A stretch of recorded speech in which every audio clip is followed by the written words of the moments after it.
ನಮಸ್ಕಾರ. ಫೋಕಸ್ 18ಗೆ ಸ್ವಾಗತ. ನಾನು ಸೌಮ್ಯ ಮಳಲಿ. ರಾಜ್ಯಸಭೆ ರಣವ್ಯೂಹ, 3 ಪಕ್ಷಗಳ 4ನೇ ಆಟ. ಸಿದ್ದು ಚೆಕ್ಮೇಟ್ಗೆ ಡಿಕೆ ಶಾಕ್, ದಳಪತಿಗಳ ಕೌಂಟರ್ ಸ್ಟ್ರಾಟಜಿ. ಕೇಸರಿ ಪಡೆಯ ರಾಜನೀತಿ, ದಿಗ್ಗಜರಿಗೆ ಮಾಸ್ಟರ್ ಸ್ಟ್ರೋಕ್. ಕ್ಷಣ ಕ್ಷಣಕ್ಕೂ ರೋಚಕ ಘಟ್ಟ ತಲುಪ್ತಾ ಇದೆ ರಾಜ್ಯಸಭಾ ಕದನ. 2 meeting, 2 phone call, game change ಮಾಡಿಬಿಡ್ತಾ? ಕಾಂಗ್ರೆಸ್ನ 1+1 ತಂತ್ರಕ್ಕೆ ಟಕ್ಕರ್ ಕೊಡ್ತಾ ಬಿಜೆಪಿ 2+1 ರಣತಂತ್ರ. 4 ಸ್ಥಾನ, 3 ಪಕ್ಷಗಳ ಮೇಲಾಟ. ಇದುವೇ ಹೊತ್ತಿನ ಫೋಕಸ್ 18 4 ಅಂಕಿಯ ಆಟ. ರಾಜ್ಯಸಭೆ ರಣವ್ಯೂಹ, 3 ಪಕ್ಷಗಳ 4ನೇ ಆಟ.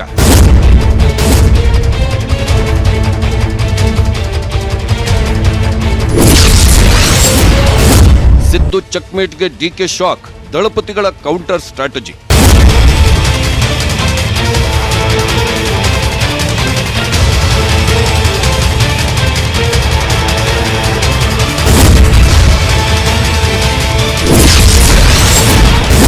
ಕೇಸರಿ ಪಡೆಯ ರಾಜನೀತಿ, ದಿಗ್ಗಜರಿಗೆ ಮಾಸ್ಟರ್ ಸ್ಟ್ರೋಕ್.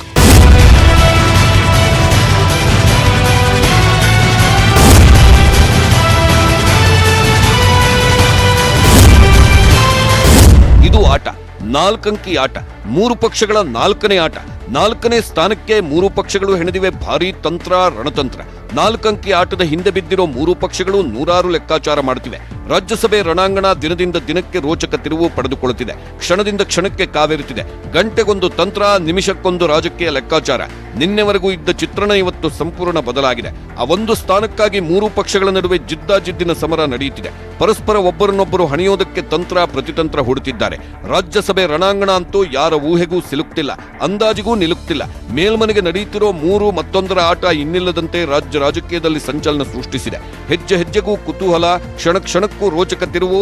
ಮೇಲ್ಮನೆ ಪ್ರವೇಶಕ್ಕಾಗಿ 3 ಪಕ್ಷಗಳ ಮೇಲಾಟ, ರಾಜಕೀಯ ಲೆಕ್ಕಾಚಾರ. ಒಂದು ಕುರ್ಚಿ ಸುತ್ತ 3 ಪಕ್ಷಗಳು ಗಿರಿಕಿ ಹೊಡೆಯುತ್ತಿವೆ. ಮೇಲ್ಮನೆಯಲ್ಲಿ ಮೇಲುಗೈ ಸಾಧಿಸಲು ನಡೆಯುತ್ತಿರೋ ಹಗ್ಗಜಗ್ಗಾಟ ನೋಡಿದ್ರೆ ಇಡೀ ರಾಜ್ಯ ರಾಜಕಾರಣ ಕುತೂಹಲದ ಕೇಂದ್ರ ಬಿಂದುವಾಗಿದೆ.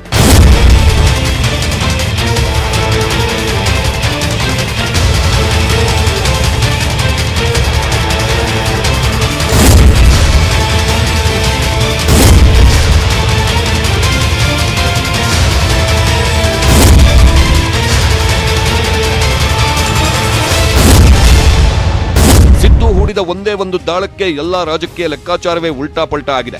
ರಾತ್ರಿ ಬೆಳಗಾಗೋದ್ರೊಳಗೆ ರಾಜ್ಯಸಭೆಯ ರಣಕಣದ ಕಂಪ್ಲೀಟ್ ಚಿತ್ರಣವೇ ಬದಲಾಗಿ ಹೋಗಿದೆ.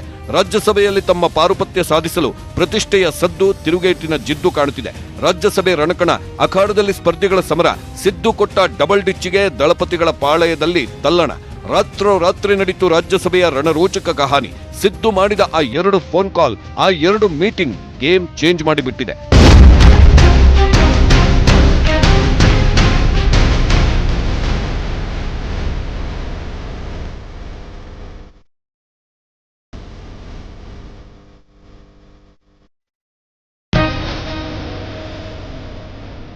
ಟಗರು ಮಹಾತಂತ್ರಕ್ಕೆ ರಾಜಕೀಯ ಬುಡವೇ ಅಲ್ಲಾಡಿ ಹೋಗಿದೆ. ಸಿದ್ದು ನಯಾ ಗೇಮ್ಗೆ ಕೇಸರಿ ಪಾಳೆಯ ಕೂಡ ತನ್ನ ರೂಟ್ ಮ್ಯಾಪ್ ಅನ್ನೇ ಚೇಂಜ್ ಮಾಡಿಬಿಟ್ಟಿದೆ. ರಾಜಕೀಯದಲ್ಲಿ ಯಾವ ಕ್ಷಣದಲ್ಲಿ ಏನು ಬೇಕಾದರೂ ಆಗುತ್ತೆ ಅನ್ನೋದೇ ಪದೇ ಪದೇ ಪ್ರೂವ್ ಆಗ್ತಾನೆ ಇದೆ. ಈಗ ಮತ್ತೊಮ್ಮೆ ರಾಜ್ಯಸಭಾ ಚುನಾವಣೆಯಲ್ಲೂ ಈ ಮಾತು ಪ್ರೂವ್ ಆಗಿದೆ. ಕಣ್ಣ ಮುಚ್ಚೆ ಕಾಡೆ ಗೂಡೆ ಆಟ ಸಖತ್ತಾಗಿ ನಡೆಯುತ್ತಿದೆ.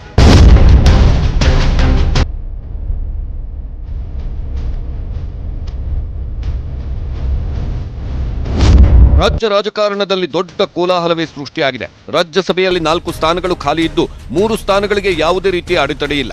ಬಿಜೆಪಿಯಿಂದ ಆಯ್ಕೆಯಾದ ನಿರ್ಮಲಾ ಸೀತಾರಾಮನ್, ನಟ ಜಗ್ಗೇಶ್ ನಿಶ್ಚಿತವಾಗಿ ಮೇಲ್ಮನೆಗೆ ಎಂಟ್ರಿ ಕೊಡುತ್ತಾರೆ. ಇನ್ನು ಕಾಂಗ್ರೆಸ್ನಿಂದ ಜೈರಾಮ್ ರಮೇಶ್ ರಾಜ್ಯಸಭಾ ಅಖಾಡಕ್ಕೆ ಪ್ರವೇಶಿಸುವುದು ಗ್ಯಾರಂಟಿ. ಆದ್ರೆ ಅಡಕತ್ತರಿಯಲ್ಲಿ ಸಿಲುಕಿರೋದು ಅಂದ್ರೆ 4ನೇ ಸ್ಥಾನ. ಎಸ್, 4ನೇ ಸ್ಥಾನಕ್ಕಾಗಿ 3 ಪಕ್ಷಗಳ ನಡುವೆ ಹಗ್ಗಜಗ್ಗಾಟ ನಡೆಯುತ್ತಿದೆ. ಕ್ಷಣಕ್ಕೊಂದು ರಾಜಕೀಯ ಲೆಕ್ಕಾಚಾರ, ತಂತ್ರ ಪ್ರತಿತಂತ್ರಗಳ ಸ್ಟ್ರಾಟಜಿ ನಡೆಯುತ್ತಿದೆ.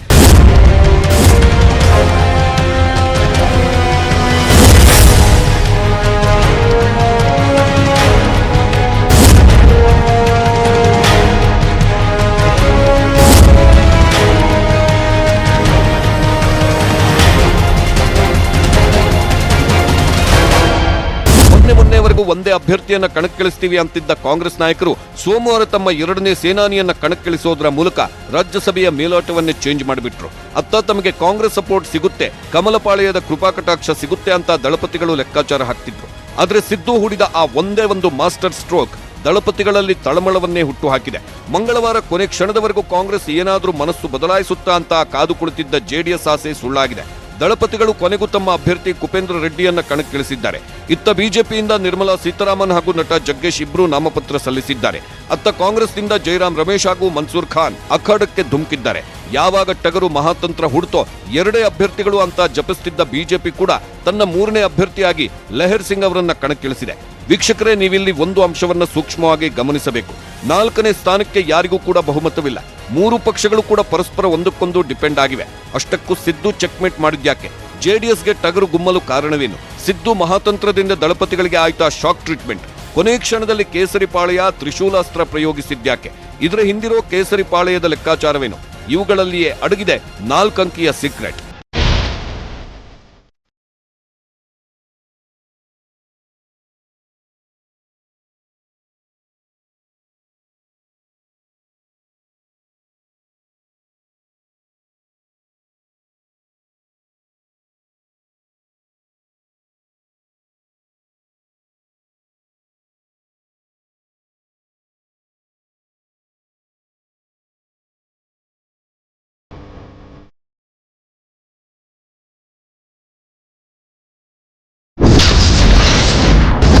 ಸಿದ್ದು ಅಸಲಿಯಾಟ ಶುರುವಾಗಿದ್ದ ಯಾವಾಗ?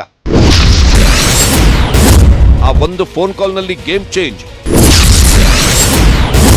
ರಾತ್ರಿ ಬೆಳಗಾಗೋದ್ರೊಳಗೆ ರಾಜಕೀಯ ಲೆಕ್ಕಾಚಾರವೇ ಉಲ್ಟಾ. ಯಾವಾಗ ಜೆಡಿಎಸ್ನಿಂದ ಕಣಕ್ಕಿಳಿದು ಕಾಂಗ್ರೆಸ್ ಬೆಂಬಲ ಪಡೆಯಲು ಮುಂದಾಗಿದ್ದ ಕುಪೇಂದ್ರ ರೆಡ್ಡಿ ಡಿಕೆಶಿಯನ್ನ ಮೀಟ್ ಆಗ್ತಾರೋ ಆಗಿನಿಂದಲೇ ಸಿದ್ದು ಅಸಲಿಯಾಟ ಶುರುವಾಯಿತು. ರಾಜ್ಯಸಭೆಯ ಅಸಲಿಯಾಟ ಬದಲಾಗಿದ್ದೇ ಇಲ್ಲಿಂದ. ಸಿದ್ದು ಎರಡನೇ ಅಭ್ಯರ್ಥಿಯನ್ನ ಕಣಕ್ಕಿಳಿಸಿದ್ದೇ ಇಲ್ಲಿಂದ. ಅದ್ಯಾವಾಗ ರಾಜ್ಯಸಭೆ ಕಣಕ್ಕಿಳಿಯೋದಕ್ಕೆ ಕುಪೇಂದ್ರ ರೆಡ್ಡಿ ಡಿಕೆಶಿ ಅವರನ್ನ ಭೇಟಿಯಾದ್ರೋ ಇದೇ ವಿಚಾರ ಸಿದ್ದು ಅವರ ಕಣ್ಣನ್ನ ಕೆಂಪಾಗಿಸಿತ್ತು. ಇಲ್ಲಿಂದಲೇ ಸಿದ್ದು 4 ಅಂಕಿಯ ಆಟವನ್ನ ಶುರು ಹಚ್ಚಿಕೊಂಡ್ರು. ಕುಪೇಂದ್ರ ರೆಡ್ಡಿ ಡಿಕೆಶಿಯನ್ನ ಭೇಟಿಯಾಗುವುದಕ್ಕೂ ಸಿದ್ದು 4 ಅಂಕಿಯ ಆಟ ಶುರು ಮಾಡುವುದಕ್ಕೂ ಇರೋ ನಂಟೇನು, ಆ ಬಗ್ಗೆ ನಿಮಗೆ ಕ್ಲಾರಿಟಿ ಕೊಡ್ತೀವಿ.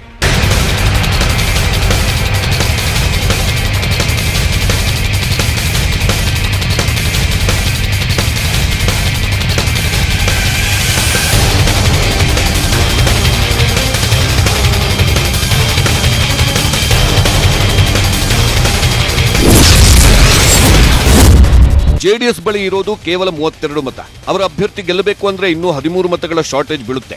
ಅವರಿಗೆ ಕಾಂಗ್ರೆಸ್ ಸಪೋರ್ಟ್ ಬೇಕೇ ಬೇಕು. ಯಾಕಂದ್ರೆ ಕಾಂಗ್ರೆಸ್ ಬಳಿ 70 ಮತಗಳಿವೆ. ಒಬ್ಬ ಅಭ್ಯರ್ಥಿ ಗೆಲ್ಲಲು 45 ಮತಗಳು ಬೇಕು.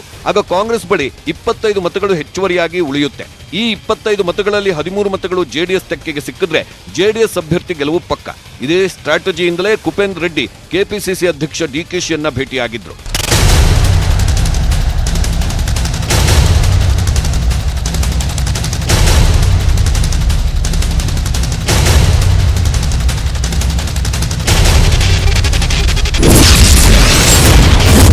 ಅತ್ತ ಕುಪೇಂದ್ರ ರೆಡ್ಡಿ ಡಿಕೆಶಿ ಭೇಟಿ, ಇತ್ತ ಸಿದ್ದು ಗರಂ. ಡಿಕೆಶಿ ಭೇಟಿಯಾಗೋದ್ರ ಮೂಲಕ ಸ್ಪರ್ಧೆ ಕಠಿಣ ಆಗದಂತೆ ಜೆಡಿಎಸ್ ಪ್ಲಾನ್ ಮಾಡಿತ್ತು. ಡಿಕೆ ಶಿವಕುಮಾರ್ ಅವರನ್ನ ಭೇಟಿಯಾಗಿದ್ದ ಕುಪೇಂದ್ರ ರೆಡ್ಡಿ ಬಿಕೆ ಹರಿಪ್ರಸಾದ್ ಅವರನ್ನು ಕೂಡ ಭೇಟಿಯಾಗಿದ್ರು. ಇದೇ ವಿಚಾರ ಸಿದ್ದು ಕಿವಿಗೂ ಬಿತ್ತು. ಕುಪೇಂದ್ರ ರೆಡ್ಡಿ ಕೈ ನಾಯಕರನ್ನ ಭೇಟಿಯಾದ ಬೆನ್ನಲ್ಲೇ ಅಲರ್ಟ್ ಆದ ಸಿದ್ದು ರಾಜಕೀಯ ದಾಳ ಹೂಡಿದ್ದಾರೆ. ಅತ್ತ ಡಿಕೆಶಿ ಕುಪೇಂದ್ರ ರೆಡ್ಡಿ ಮಾತು ಮುಗಿಸ್ತಿದ್ದಂತೆ ಇತ್ತ ಸಿದ್ದರಾಮಯ್ಯ ಫೋನ್ ಕೈಗೆತ್ತಿಕೊಳ್ತಾರೆ. ಕಾಂಗ್ರೆಸ್ ಪ್ರಧಾನ ಕಾರ್ಯದರ್ಶಿ ವೇಣುಗೋಪಾಲ್ಗೆ ರಿಂಗ್ ಮಾಡೇ ಬಿಡ್ತಾರೆ. ಜೆಡಿಎಸ್ ಅಭ್ಯರ್ಥಿ ಕುಪೇಂದ್ರ ರೆಡ್ಡಿ ಡಿಕೆಶಿ ಹಾಗೂ ಬಿಕೆ ಹರಿಪ್ರಸಾದ್ ಅವರನ್ನ ಭೇಟಿಯಾಗಿ ಬೆಂಬಲ ಕೋರಿರುವ ವಿಚಾರವನ್ನು ಪ್ರಸ್ತಾಪಿಸಿದ್ರು. ಅಷ್ಟೇ ಅಲ್ಲ, ಜೆಡಿಎಸ್ಗೆ ಬಿಲ್ಕುಲ್ ಬೆಂಬಲ ಕೊಡೋದೇ ಬೇಡ ಅಂತ ಆಕ್ಷೇಪ ವ್ಯಕ್ತಪಡಿಸಿದ್ರಂತೆ.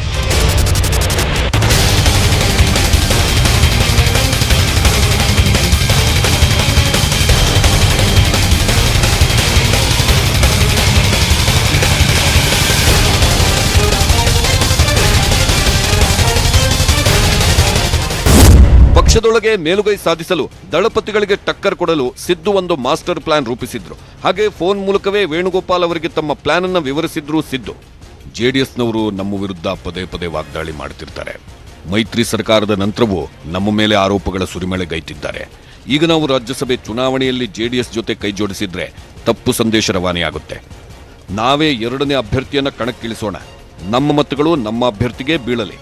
ಆಗ ಅನಿವಾರ್ಯವಾಗಿ ಜೆಡಿಎಸ್ ಬಿಜೆಪಿ ಜೊತೆ ಕೈ ಜೋಡಿಸುತ್ತೆ. ಆಗ ನಾವು ಮತ್ತೆ ಜೆಡಿಎಸ್ ಬಿಜೆಪಿಯ ಬಿ ಟೀಮ್ ಅಂತ ಪುನರುಚ್ಚರಿಸಬಹುದು. ಜನರೆದುರು ಜೆಡಿಎಸ್ ನಾಯಕರ ಬಂಡವಾಳವನ್ನ ಬಯಲು ಮಾಡಬಹುದು.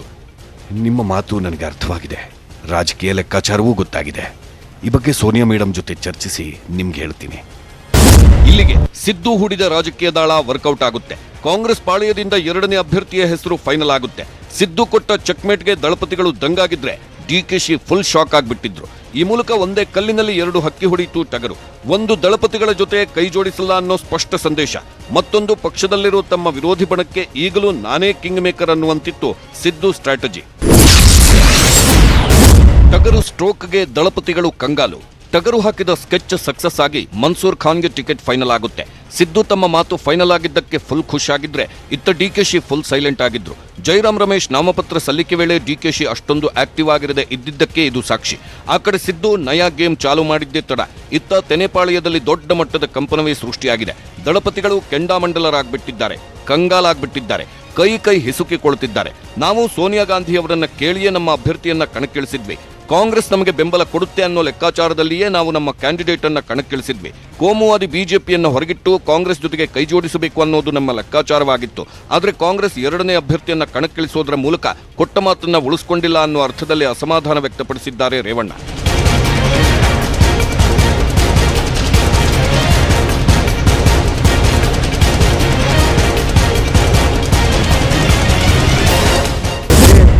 ರಾಷ್ಟ್ರೀಯ ಅಧ್ಯಕ್ಷರು ಸನ್ಮಾನ್ಯ ಸೋನಿಯಾ ಗಾಂಧಿಯವರ ಹತ್ರನೇ ದೇವೇಗೌಡರೇ ಮಾತಾಡಿದ್ದಾರೆ. ದೇವೇಗೌಡರು ಮಾತಾಡಿದ ಮೇಲೆ ಅವ್ರ ಒಪಿನಿಯನ್ ಅವ್ರು ಕೊಟ್ಟ ಮೇಲೆ ಅವರು ವೇಣುಗೋಪಾಲ್ ಅವರಿಗೆ ಕುಮಾರಸ್ವಾಮಿಯವರು ಮತ್ತು ಖರ್ಗೆ ಸಾಹೇಬರು, ರಾಜ್ಯಸಭಾ ವಿರೋಧ ಪಕ್ಷದ ನಾಯಕರು ಎಲ್ಲರನ್ನೂ ಭೇಟಿ ಮಾಡಿದ್ದಾರೆ. ಸಿದ್ದರಾಮಯ್ಯನವರು ಭೇಟಿಗೆ ಅವಕಾಶ ಕೇಳಿದ್ದು, ಅವ್ರಿನ್ನೂ ಅವಕಾಶ ಇದೆ. ಮೊನ್ನೆ ಅವರೇನಾಗಿದೆ, ಅವರೇ ನಾವು JDSಗೆ ಯಾವುದೇ ಕಾರಣದಿಂದ ವೋಟ್ ಕೇಳೋದು ಇಲ್ಲ, ಹಾಕಲ್ಲ ಅಂತ ಅವರೊಬ್ಬರು ಹೇಳಿದ್ದಾರೆ. ಬಾಕಿ ಎಲ್ಲ ಮುಖಂಡರುಗಳ ಹತ್ರನೂ ಮಾತಾಡಿದ್ದೀವಿ. ಅದ್ರ ಮೇಲೆ ಈಗ ಇನ್ನೂ ಒಂದು ಸಾರಿ ಮನವಿ ಮಾಡ್ತೀವಿ. ಅವ್ರ ಹತ್ರ ಮೆಜಾರಿಟಿ ಇಲ್ಲ, ಇರೋದು 21 ಸೀಟು, ನಮ್ಮ ಹತ್ರ 32 ಸೀಟ್ ಇದೆ. ನಾವು ಅವ್ರಿಗೆ ಮೇಡಮ್ವರೆಗೂ 6-7 ಸೀಟ್ ಶಾರ್ಟೇಜ್ ಆಗುತ್ತೆ, ನಮಗೆ ಕೊಡಿ ಅಂತ ಕೇಳಿದ್ದೀವಿ. ಅದನ್ನು ಅವರೆಲ್ಲ ಅಗ್ರಿ ಆಗೋದಕ್ಕೆ ನಾವು ಅರ್ಜಿ ಹಾಕಿದ್ದು. ಎಲ್ಲರೂ ವಿಶ್ವಾಸಕ್ಕೆ ತಗೊಂಡೆ ನಾವು ಇವತ್ತು ಅರ್ಜಿ ಹಾಕಿದ್ವಿ. ಬಿಜೆಪಿಯಿಂದ ಮೂರನೇ ಅಭ್ಯರ್ಥಿ ಅಖಾಡಕ್ಕೆ. ಲೆಹರ್ ಸಿಂಗ್ಗೆ ಗ್ರೀನ್ ಸಿಗ್ನಲ್ ಕೊಟ್ಟ ಹೈಕಮಾಂಡ್. ಕ್ರಾಸ್ ತಂತ್ರ ಹೂಡಿದ್ದೇಕೆ ಬಿಜೆಪಿ? ಜೆಡಿಎಸ್ ಬುಡಕ್ಕೆ ಬೆಂಕಿ ಇಡುವುದಕ್ಕೆ ಸಿದ್ದು ಮಾಡಿದ ಮಾಸ್ಟರ್ ಪ್ಲಾನ್ ಇಂದ ಕೇವಲ ದಳಪತಿಗಳಿಗೆ ಮಾತ್ರವಲ್ಲ, ಕೇಸರಿಪಾಳ್ಯಕ್ಕೂ ಇದರ ಬಿಸಿ ತಟ್ಟಿದೆ. ಕೇಸರಿಪಾಳ್ಯದ ತಂತ್ರ ಕೂಡ ಬುಡಮೇಲಾಗಿದೆ. ತನ್ನ ತಂತ್ರಗಾರಿಕೆಯನ್ನೇ ಬಿಜೆಪಿ ಈಗ ಬದಲು ಮಾಡಿದೆ. ಸೋಮವಾರದವರೆಗೂ 1+1 ಅಂತ ಮಂತ್ರ ಜಪಿಸುತ್ತಿದ್ದ ಕೇಸರಿ ಕಲಿಗಳು ಈಗ 2+1 ರಣತಂತ್ರಕ್ಕೆ ಮೊರೆ ಹೋಗಿದ್ದಾರೆ. ಸೋಮವಾರ ತಡರಾತ್ರಿ ತಮ್ಮ ಮೂರನೇ ಅಭ್ಯರ್ಥಿ ಕಣಕ್ಕಿಳಿಸೋದಕ್ಕೆ ಅಂತಿಮ ಮುದ್ರೆ ಒತ್ತಿದೆ ಬಿಜೆಪಿ ಹೈಕಮಾಂಡ್. ಅಂದ್ರೆ ಈಗ ನಿರ್ಮಲಾ ಸೀತಾರಾಮನ್, ಜಗ್ಗೇಶ್ ಜೊತೆಗೆ ಮೂರನೇ ಅಭ್ಯರ್ಥಿಯನ್ನು ಕೂಡ ಕಣಕ್ಕಿಳಿಸಿದೆ. ಲೆಹರ್ ಸಿಂಗ್ ಅವರನ್ನ ಮೂರನೇ ಸೇನಾನಿಯಾಗಿ ಅಖಾಡಕ್ಕೆ ಇಳಿಸೋದ್ರ ಮೂಲಕ ಸಿದ್ದು ಹಾಗೂ ದಳಪತಿಗಳಿಗೆ ಮಾಸ್ಟರ್ ಸ್ಟ್ರೋಕ್ ಕೊಟ್ಟಿದ್ದಾರೆ ಕೇಸರಿ ಕಲಿಗಳು. ರಾಜ್ಯಸಭೆ ಚುನಾವಣೆಗೆ ಎರಡೇ ಅಭ್ಯರ್ಥಿ ಹಾಕಿ ಸುಮ್ಮನೆ ಕುಳಿತಿದ್ದ ಬಿಜೆಪಿ ಸಿದ್ದು ದಾಳ ಹೂಡ್ತಿದ್ದಂತೆ ಅಲರ್ಟ್ ಆಗಿದೆ. ಕಾಂಗ್ರೆಸ್ 1+1 ಸೂತ್ರಕ್ಕೆ ಟಕ್ಕರ್ ಕೊಡೋದಕ್ಕೆ ಬಿಜೆಪಿ 2+1 ತಂತ್ರಕ್ಕೆ ಮೊರೆ ಹೋಗಿದೆ. ಹೆಚ್ಚುವರಿ ಮತಗಳನ್ನು ಕಾಂಗ್ರೆಸ್ ಹಾಗೂ ಜೆಡಿಎಸ್ಗೆ ಕೊಡಬಾರದು ಅನ್ನೋ ನಿಟ್ಟಿನಲ್ಲಿ ಬಿಜೆಪಿ ಈ ಪ್ಲಾನ್ ಮಾಡಿದೆ. ಇದಕ್ಕೂ ಮೊದಲು ಕೇಸರಿಪಾಳ್ಯ ಸ್ವತಂತ್ರ ಅಭ್ಯರ್ಥಿಯನ್ನ ಕಣಕ್ಕಿಳಿಸಿ ಬಾಹ್ಯ ಬೆಂಬಲ ನೀಡಬೇಕು ಅನ್ನೋ ಸ್ಟ್ರಾಟಜಿ ಹೂಡಿತ್ತು. ಒಂದು ವೇಳೆ ಸ್ವತಂತ್ರ ಅಭ್ಯರ್ಥಿ ಸೋತ್ರೂ ಕೂಡ ತಮಗೆ ಯಾವುದೇ ರೀತಿ ಮುಖಭಂಗ ಆಗೋದಿಲ್ಲ ಅನ್ನೋದು ಕೇಸರಿ ಕಲಿಗಳ ರಣತಂತ್ರವಾಗಿತ್ತು. ಆದರೆ ಯಾವಾಗ ಸಿದ್ದು ಎರಡನೇ ಅಭ್ಯರ್ಥಿಯ ಪಾನ್ ಮೂವ್ ಮಾಡಿದ್ರೋ, ಇತ್ತ ಬೊಮ್ಮಾಯಿ ಕೂಡ ಮೂರನೇ ಅಭ್ಯರ್ಥಿಯ ಪಾನ್ ಮೂವ್ ಮಾಡಿದ್ರು. ಬಿಜೆಪಿ ತ್ರಿಶೂಲ ಅಸ್ತ್ರದ ಹಿಂದೆ ಜೆಡಿಎಸ್ ನೆರಳಿದೆ ಅನ್ನೋ ಅನುಮಾನ ಮೂಡಿದೆ. ಜೆಡಿಎಸ್ ಸಹವಾಸವೇ ಬೇಡ ಅಂದಿರೋ ಸಿದ್ದರಾಮಯ್ಯಗೆ ಕೌಂಟರ್ ಕೊಡಲು ದಳಪತಿಗಳು ಬಿಜೆಪಿಗೆ ಬೆಂಬಲ ಸೂಚಿಸ್ತಾರಾ ಅನ್ನೋ ಪ್ರಶ್ನೆಗಳು ಎದ್ದಿವೆ. ಇದರ ಜೊತೆಗೆ ಬಿಜೆಪಿ ಮೂರನೇ ಅಭ್ಯರ್ಥಿಯನ್ನ ಕಣಕ್ಕಿಳಿಸೋದ್ರ ಹಿಂದೆ ಮತ್ತೊಂದು ಮಾಸ್ಟರ್ ಪ್ಲಾನ್ ಕೂಡ ಅಡಗಿದೆ. ಎರಡನೇ ಪ್ರಾಶಸ್ತ್ಯದಲ್ಲಿ ಬಿಜೆಪಿ ನಾಯಕರು ಮತ ಚಲಾಯಿಸುತ್ತಾರೆ. ಮತಗಳ ಮೌಲ್ಯದ ಆಧಾರದ ಮೇಲೆ ಬಿಜೆಪಿಯ ಮೂರನೇ ಅಭ್ಯರ್ಥಿ ಜಯಗಳಿಸಬಹುದು. ಬಿಜೆಪಿಗೆ ಎರಡನೇ ಪ್ರಾಶಸ್ತ್ಯದ ಮತಗಳಿಂದ ಗೆಲ್ಲುವ ವಿಶ್ವಾಸವಿದೆ. ಕಾಂಗ್ರೆಸ್ಗೆ 70 ಮತಗಳಲ್ಲಿ 45 ಮತ್ತು 25 ಮತಗಳು ಮೊದಲ ಪ್ರಾಶಸ್ತ್ಯದಲ್ಲಿ ಸಿಗುತ್ತೆ. ಈಗಾಗಲೇ ಕಾಂಗ್ರೆಸ್ ಎರಡನೇ ಅಭ್ಯರ್ಥಿಯನ್ನ ಕಣಕ್ಕಿಳಿಸಿರುವುದರಿಂದ ಎರಡನೇ ಪ್ರಾಶಸ್ತ್ಯದ ಮತದ ಮೌಲ್ಯ ಬಿಜೆಪಿಗಿಂತ ಕಡಿಮೆಯಾಗಲಿದೆ. ಇನ್ನು ಜೆಡಿಎಸ್ ಅಭ್ಯರ್ಥಿ 32 ಶಾಸಕರ ಮೊದಲ ಪ್ರಾಶಸ್ತ್ಯದ ಮತಗಳನ್ನು ಪಡೆದು ಗೆಲ್ಲೋದು ಕಷ್ಟ ಆಗುತ್ತೆ. ಇದರ ಜೊತೆಗೆ ಜೆಡಿಎಸ್ನಿಂದ ಕ್ರಾಸ್ ವೋಟಿಂಗ್ ನಿರೀಕ್ಷೆಯಲ್ಲಿದೆ ಬಿಜೆಪಿ. ಇದಷ್ಟೇ ಅಲ್ಲದೆ ಮತಗಳನ್ನು ಅಮಾನ್ಯ ಮಾಡುವುದು ಕೂಡ ಬಿಜೆಪಿ ತಂತ್ರವಾಗಿದೆ. ಹಾಗೆ ಜೆಡಿಎಸ್ ಕಾಂಗ್ರೆಸ್ನಿಂದ ಮತಗಳನ್ನು ಸೆಳೆಯಲು ಪ್ಲಾನ್ ಕೂಡ ಮಾಡುತ್ತಿದೆ ಕೇಸರಿಪಾಳ್ಯ. ಶಿಷ್ಯನ ದಾಳಕ್ಕೆ ಪ್ರತಿದಾಳ ಹೂಡಿದ್ರ ದೇವೇಗೌಡರು. ಸಿದ್ದು ಹೂಡಿದ ದಾಳ ಇದೆಯಲ್ಲ, ಜೆಡಿಎಸ್ ಪಕ್ಷವನ್ನ ಎಲ್ಲಾ ರೀತಿಯಲ್ಲೂ ಅಡಕತ್ತರಿಗೆ ಸಿಲುಕಿಸಿಬಿಟ್ಟಿದೆ. ಹೀಗಾಗಿ ಶಿಷ್ಯ ಹೂಡಿದ ದಾಳಕ್ಕೆ ಗುನ್ನ ಇಡಬೇಕು ಅಂತ ದೊಡ್ಡಗೌಡರು ಕೂಡ ಪ್ಲಾನ್ ಮೇಲೆ ಪ್ಲಾನ್ ಮಾಡುತ್ತಿದ್ದಾರೆ. ಈಗಾಗಲೇ ಸೋನಿಯಾ ಗಾಂಧಿ ಜೊತೆ ಒಂದು ಸುತ್ತಿನ ಮಾತುಕತೆ ನಡೆಸಿರೋ ದೇವೇಗೌಡರು ಮತ್ತೊಂದು ಸುತ್ತಿನ ಮಾತುಕತೆ ನಡೆಸೋದಕ್ಕೆ ಪ್ಲಾನ್ ಮಾಡಿದ್ರು. ಬಿಜೆಪಿಯನ್ನ ಅಧಿಕಾರದಿಂದ ದೂರ ಇಡೋಣ ಅಂತ ಹೇಳಿ ಮನವೊಲಿಸೋಕೆ ಟ್ರೈ ಮಾಡಿದ್ರು ಅಂತ ಹೇಳಲಾಗುತ್ತೆ. ಆದ್ರೆ ಇದು ಎಷ್ಟರ ಮಟ್ಟಿಗೆ ಸಕ್ಸಸ್ ಆಗುತ್ತೆ ಅನ್ನೋದೇ ಸದ್ಯದ ಕುತೂಹಲ. ಯಾಕಂದ್ರೆ ಸಿದ್ದು ಅಷ್ಟು ಸುಲಭವಾಗಿ ಪಟ್ಟು ಬಿಡಲ್ಲ. ಅವರು ತಾವು ಇಳಿಸಿದ ಎರಡನೇ ಅಭ್ಯರ್ಥಿಯನ್ನ ಕಣದಿಂದ ವಾಪಸ್ ತೆಗೆದುಕೊಳ್ಳುವುದು ಕಷ್ಟ, ಜೆಡಿಎಸ್ ಮುಂದೆ ತಲೆಬಾಗೋ ಪ್ರಶ್ನೆನೇ ಇಲ್ಲ ಅಂತ ಹೇಳೋ ಸಿದ್ದು ಈಗ ದೊಡ್ಡಗೌಡರ ದಾಳಕ್ಕೆ ಪ್ರತಿದಾಳ ಹೂಡುವುದಕ್ಕೂ ಪ್ಲಾನ್ ಮಾಡಿದ್ದಾರೆ ಅನ್ನೋ ಮಾತುಗಳಿವೆ. ಕೇವಲ ಕರ್ನಾಟಕ ರಾಜ್ಯಸಭೆ ಮಾತ್ರವಲ್ಲ, ಬೇರೆ ರಾಜ್ಯಗಳ ರಾಜ್ಯಸಭೆ ಚುನಾವಣೆ ಕೂಡ ರಣರೋಚಕವಾಗಿದೆ. ಅಚ್ಚರಿ ಅಂದ್ರೆ ಇಲ್ಲೂ ಕೂಡ ಕೇಸರಿ ಪಡೆಯ ರಾಜನೀತಿ ಸಖತ್ ಕುತೂಹಲ ಕೆರಳಿಸಿದೆ. ದಿಗ್ಗಜರಿಗೆ ಮಾಸ್ಟರ್ ಸ್ಟ್ರೋಕ್ ಹೂಡಿದೆ ಬಿಜೆಪಿ ಹೈಕಮಾಂಡ್.